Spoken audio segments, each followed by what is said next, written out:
fans cry. Rubber burns under the smoky sky.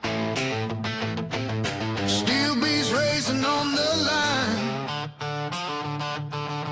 The thrill of speed makes the cold pour shine.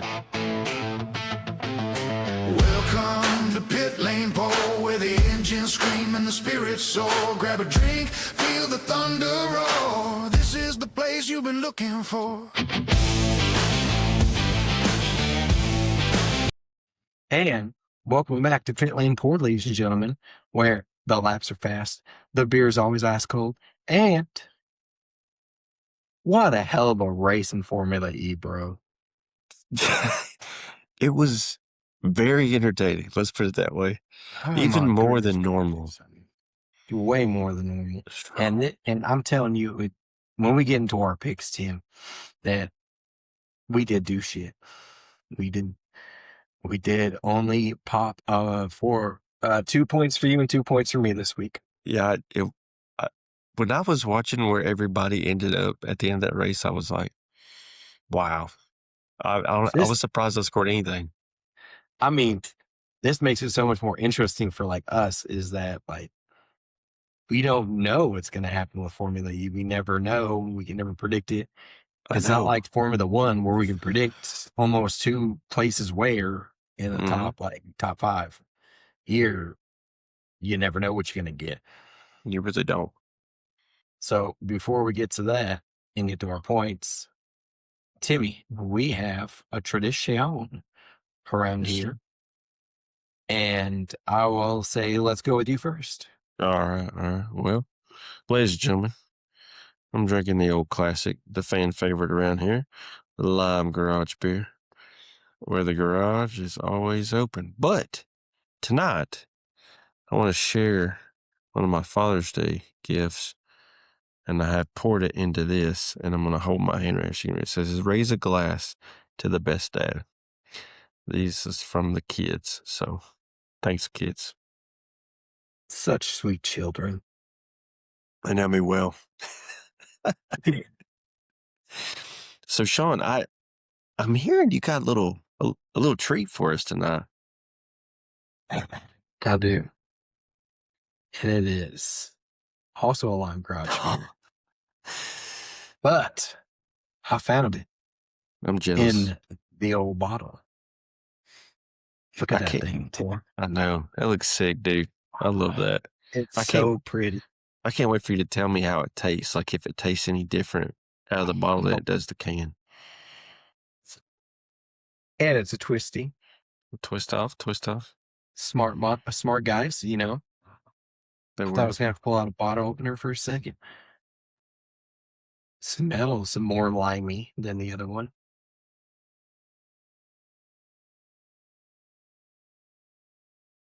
It's got more of a lime taste. More lime taste, yeah. It has more of a lime taste than like the can. Mm-hmm. Cool.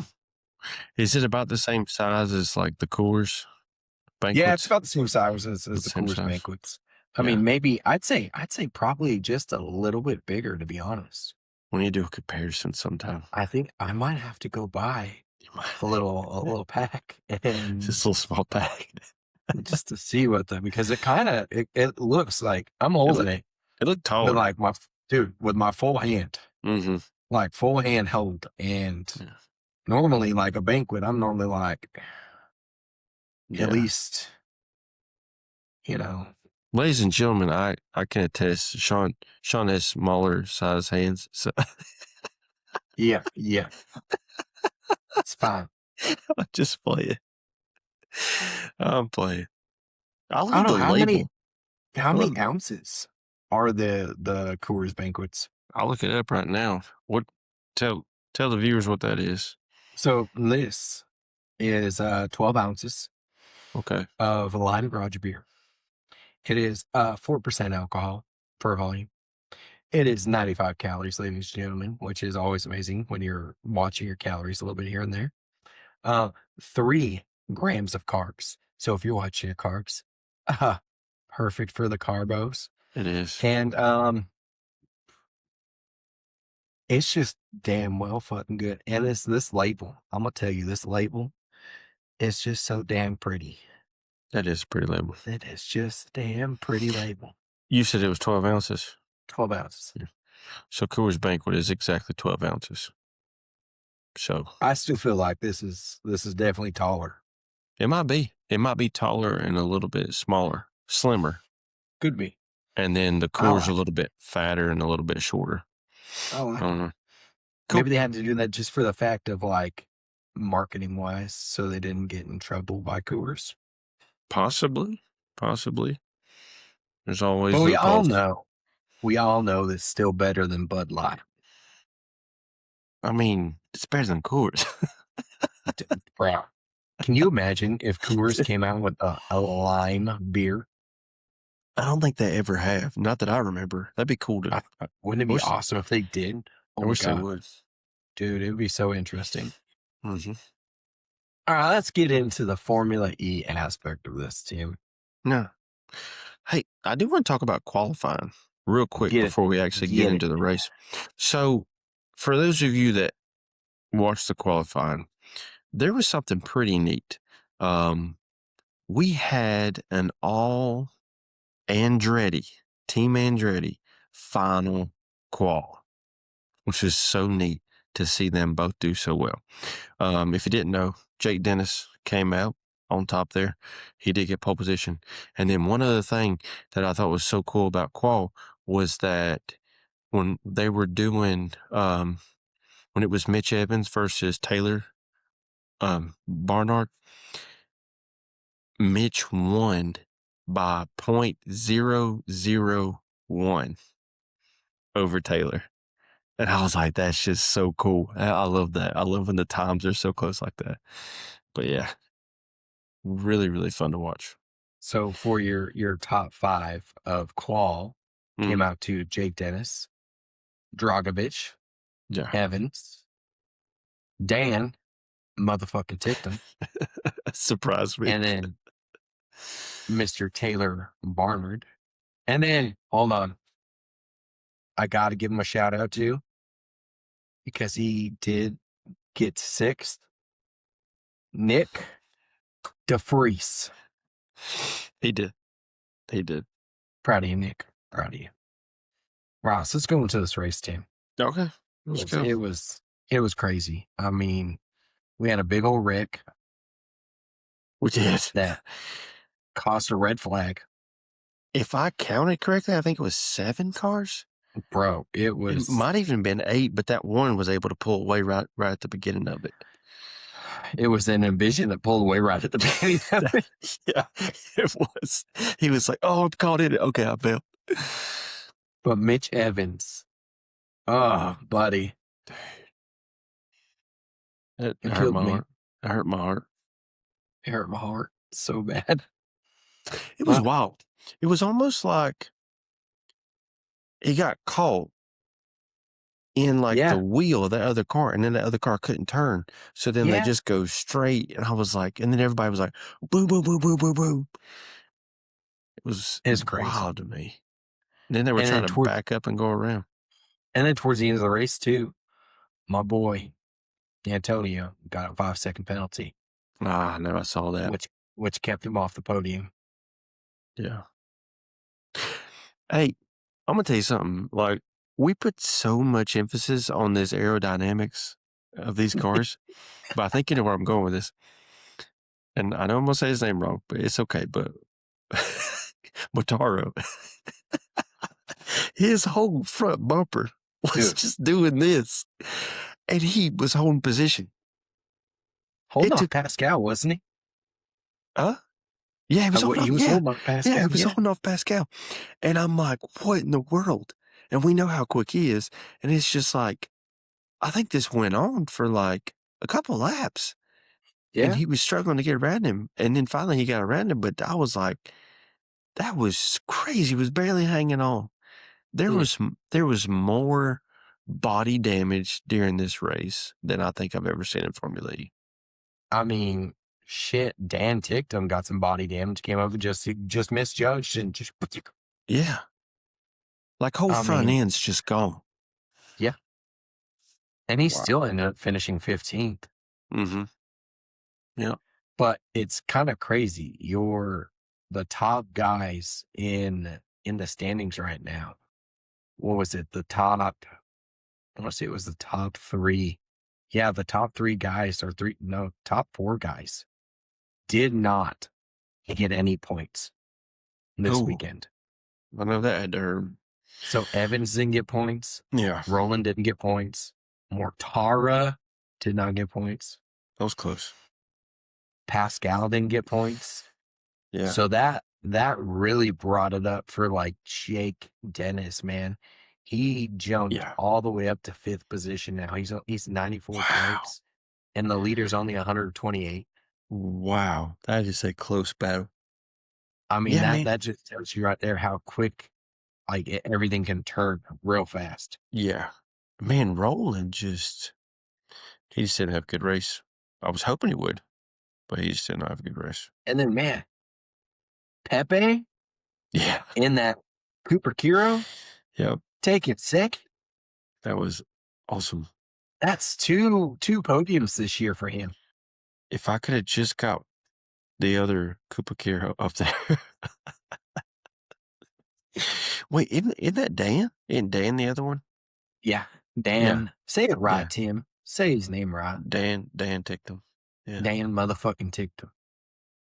Okay. You gotta say it right. Ticked him. Gotta say it right. But man, it was that's the thing is like we're gonna go through our stuff right now, and I'll tell you what, you just never know what Formula 8 seems like. And So we're trying. Ladies and gentlemen, we are trying to predict this. We are researching. We are being more active in watching this and keeping up with it. And I'm telling you what, if you were a betting man, I would never bet on Formula E. Ever. Oh, hell no, man. Never. The house wins. The house will win. Yeah, dude. So with the top 5 was Jake Dennis, Pepe Marti, Yep. Nick DeFries, DaCosta, and Dragovich. And I mean, Tim, you and I can both agree to this. We started technically really watching Formula E because of Dragovich. Yeah. Yeah, we did. To see him really dominate this week has been like amazing. Yeah, it has. Yeah, he stepped up. He's starting to show that he's like meant to be in this car and meant to be in Formula E. And hell, he should have been with freaking one of the teams in F1. Yeah, he should have. I mean, because we saw him in some practice sessions, didn't we? Isn't that what it was? We saw him popping up. Sessions. Yeah. Yeah. But, so, I mean, with that being said, let's just look at our top 5, Tim. Oh, gosh. Let's go through it. We both only got 1 point in our top 5s. Okay. And it was because DaCosta snuck in and was there.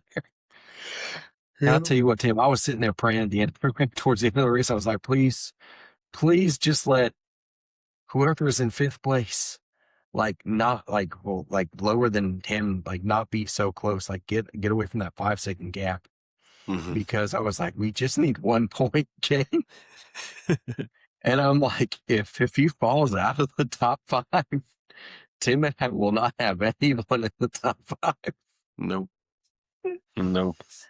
So with that being said, we both got 1 point in that category. I'll take it. We both did not predict pole at all. No, I would not think in Jake Dennis. But you know what kills me?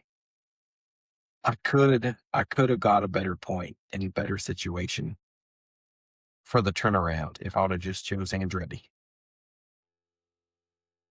You know, I can't remember if you mentioned them. I think you did mention them. And I thought about it during the race. I was like, dang, I think Sean actually mentioned Andretti is like part of your top 3 or something like that. Yeah, that my you were thinking top about. 3 turnaround wise. Yeah. Yeah. I'm like, son of a bitch, dude. It'd have been a great week to pick them. I mean, but at the end of the day, like when we look at overall, like technically Lola did better as a turnaround team than Cooper Kiro. Yeah. So we split that point. So I took the point for turnaround and you took the point for best team with Porsche because Porsche had a Yeah. higher finish than fucking Mm-hmm. Jaguar. So, Right. and then let's not even talk about our collective top 10, Tim, because No, it's not worth that mentioning. was not worth mentioning at all. It was rough. I mean, we had some in there, but not Yeah. any hits. We didn't have any hits at all. So, but I mean, damn, dude, this was a rough week for us. It's not our best. So we literally both popped 2 points apiece. So we moved up to 19 and 24, Tim. Dang it. I know. I know. I needed more points. Should have picked Andretti. Right? It's funny because you and I have talked in previous podcasts about Andretti being better, like during certain weeks, and then we don't choose them, and then they do pretty good. Yep. Yep. So, ladies and gentlemen, that's Formula E for you. You never know what you're going to get. No, you don't. You never know if you're going to have a good race weekend, if you're not going to have a good race weekend. And listen, ladies and gentlemen, it is exciting to watch. Like, they might not sound the best, but it is exciting to watch. They're banging, hitting. I mean, it's wild. It is And wild out there. it's not even like Formula One, man, where like I said, where we could predict, oh, well, Mercedes going to be the top, Ferrari's going to be the top. Right. Look what we just did this week, Tim. We chose Jaguar, who's the top team. We chose Porsche. We chose Nissan, and none of it did great. No, none of them. You never know what's going to happen. Yeah, I'm learning that your mid levels and your low levels actually have a greater chance in certain races. And I think Then that's because, if correct me if I'm wrong, but I think that's because of this whole qualifying setup. I think so. I think so. My question is, if like Case said that NASCAR did all these things to get the entertainment up, right? hmm What if Formula One decided to do something similar with their qualifying? I think it'd be neat to revamp it, and if they wanted to try it out in a sprint race, Yeah. and then see how people respond to it, see how it works. But I would like to see a little bit different. I'd like to see it like the Formula E one. Yeah. I mean, because think about it. Just to We see. could have a freaking, I don't know, a Sergio Perez jump up into the top 5 just because he battled it Yeah. out better than the other person Yeah. that's in the lower brackets. I I think don't that'd know. be neat. Entertainment purposes wise, Oh, to keep the fans 100%. entertained. That could be an interesting 100%. thought. And then these better car manufacturers, like the Mercedes and the McLarens, they would actually have to work up through the field. I think it'd be Can a you little bit more imagine watching challenging. that? That'd be so much fun. Oh, I mean, I'm bringing this up at the next podcast. it's fine. It's fine. I think So all it's the Formula something. One fans can talk about it. Yeah.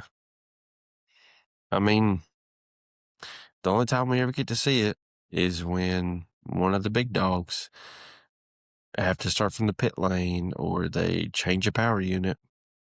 So, and it's so much Start fun. from the back. I mean, of course, Brazil,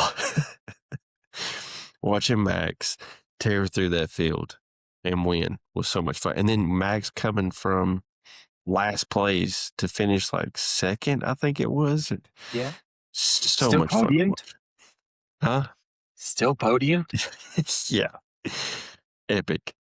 Dude, so much fun. Yeah. Well, ladies and gentlemen,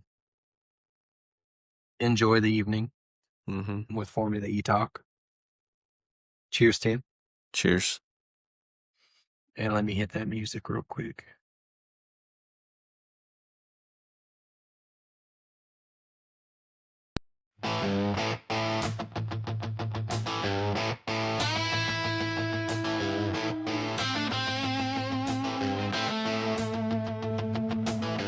Engine roar like a lion's cry. Rubber burns under the smoky sky.